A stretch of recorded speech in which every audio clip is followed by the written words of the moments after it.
আমাদের যে তাইপাশি তাদের তানাকে ছোট মাসুম বাচ্চারা তানাকে পাগল করে পাথর মেরে তাকে রক্ত নালা করে দিয়েছিল। সেই দয়ার নবী আমার আপনার নবী তিনি কি বিহুশ হয়ে গেছিলেন। তারপরে সেই মেহনতের কারণে আমাদের উপরে দিন এসে পৌঁছেছে। দাদার হুকুম, আল্লাহর হুকুম আর নবীর সুন্নত, আমরা সেটাকে না করে আমরা যে না ফরজকে না আদায় করি, আর আমরা যে না ফরজ আদায় করি। আল্লাহ পাক বলেছে যে তোমার এক ওয়াক্ত নামাজকে ফরজ করে দিয়েছি, 2,88,000 বছর জাহান্নামের আগুনের মধ্যে পুড়তে হবে। আর আমরা কি করছি?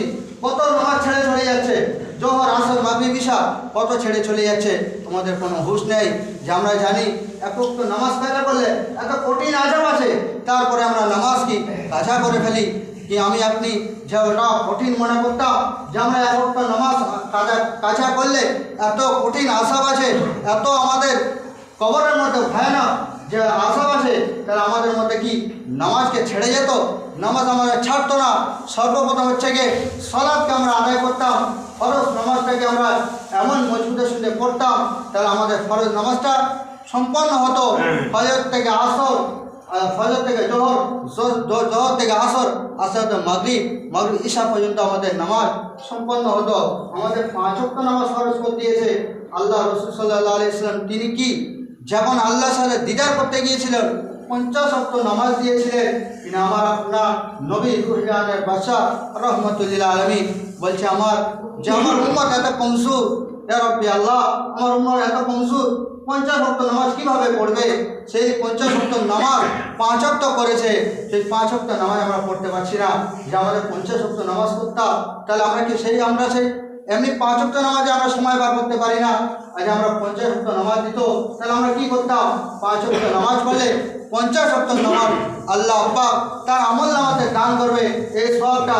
কিন্তু আমরা দেখো সেই 5 ওয়াক্ত নামাজকে আমাদের বড় কঠিন হয়ে দাঁড়ায়, আমাদের কষ্ট হয়, সামান্য 10 থেকে 20 মিনিট লাগে। কিন্তু আমরা সেই নামাজকে পড়তে পারি না, সেই নামাজের গুরুত্ব জানি না, সেই নামাজের কিমত জানি না।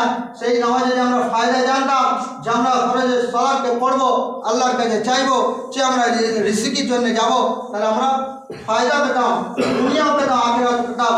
আমাদের মধ্যে সেই ইয়াকিনটা নেই। আমাদের মধ্যে সেই ইয়াকিনটা থাকলে সর্বপ্রথম এসে ফজরের নামাজ আমরা পড়তাম। যে আমাদের বলে যে মুয়াজ্জিনের মারফতে আল্লাহ পাকের শব্দ হাইয়াল যে বলেছে, যে হাইয়াল যে বলেছে, যে তাদের বলেছে যে আমার সলাতের দিকে তুমি এসো।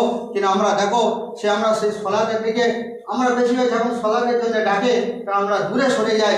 দূরে যে কারা সরে যায়, যখন আজান হয়, আজানের শব্দ শুনে শয়তান দূরে সরে যায়। কিন্তু আমি আপনি দেখো মুমিন বান্দা, আল্লাহ পাক মুমিন বলে দাবি করেছে, ইয়া আইয়ুহাল্লাযিনা আমানু, ইয়া আমার মুমিনরা, যে তোমরা আগে এসো।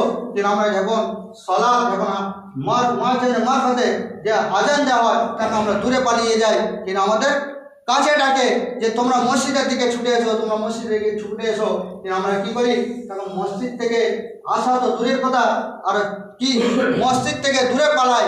কিন্তু যখন ফজরের আজান হয়, তখন আমাদের ডাকে যে ঘুম থেকে নামাজ উত্তম, কিন্তু আমরা দেখো যে ঘুমিয়ে যাই। শয়তান আমাদের এর মধ্যে যে আমাদের গর্দানের মধ্যে হচ্ছে গিয়ে 3টে হচ্ছে গিয়ে গিট মারতে থাকে। গিট মারার কারণে আমরা আসতে পারি না।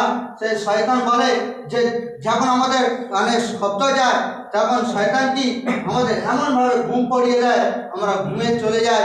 তা আমরা তখন উঠতে চাই না। তখন হুজুর সাল্লাল্লাহু আলাইহি ওয়াসাল্লাম যে আমাদের ওটাই কি হাদিসের মধ্যে এসে, যখন তুমি আযান হবে, তুমি যখন শয়তান হচ্ছে গিয়ে আমাদের মধ্যে কি করে, এইটা হচ্ছে